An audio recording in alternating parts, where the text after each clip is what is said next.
OPPO has just officially launched its flagship device. We are talking about the Find X7, and in this case it also introduced the X7 Ultra. Let me tell you all the specifications of these devices, starting with the base model. The design is similar to the last generation, but in this case, now instead of seeing a completely black circle, you see a silver circle in some cases, and a lilac circle in that version.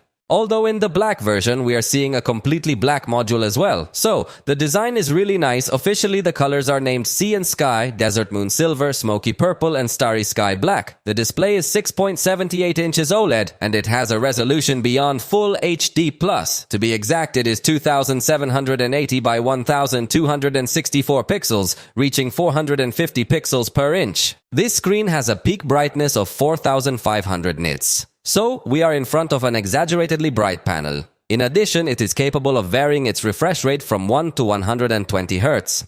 The processor is the MediaTek Dimensity 9300, confirming that we are not yet in front of the top of the range, because for that we will be waiting for the Ultra model.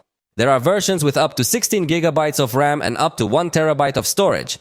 The battery is 5000 mAh and supports OPPO's 100-watt SuperVOOC charging. It has a fingerprint reader under the screen. And in the photographic section, we will have the main camera of 50 megapixels, after an ultra-wide camera also of 50 megapixels, and finally the periscope camera of 64 megapixels. This periscope camera has a 3x optical zoom, but with a cutout in the sensor, they can give up to 6x while maintaining optical quality. The front camera is 32 megapixels, repeating the same formula that OPPO handles in virtually all its flagship devices. This equipment has the ability to record video in 4K up to 60 frames per second, and the price of the most basic unit announced for China is 3,999 yuan. That's approximately $560. But now let's talk about the Ultra variant, which is the one that has absolutely everything that OPPO is currently capable of offering. The design is very similar to the base model, but in this case the lilac color version is not offered. This device does have IP68 certification to be submerged in water, and the screen is 6.82 inches with Quad HD Plus resolution and also LTPO technology. But the most relevant change with respect to the base model will be the photographic system, where we will find 4 cameras of 50 megapixels each. In addition, Hypertone technology, which is debuting OPPO in order to improve the lighting and colorization of all photographs. In addition, the main camera features a new Sony sensor under the brand name Lithia, which is one of the most modern we see today. Specifically, the model is Lit 900, which is the 1-inch sensor Sony currently offers and comes with f-aperture 1.8 on the lens and optical stabilization. The ultra-wide camera also has a lithium sensor, but in this case the Lit 600 sensor.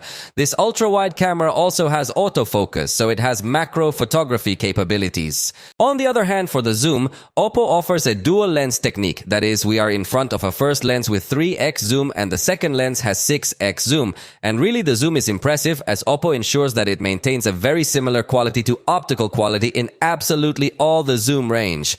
That is from 0.6 to 120x. Moreover, with Hypertone technology, they enhance colors perfectly well, even in difficult conditions with aggressive dynamic range.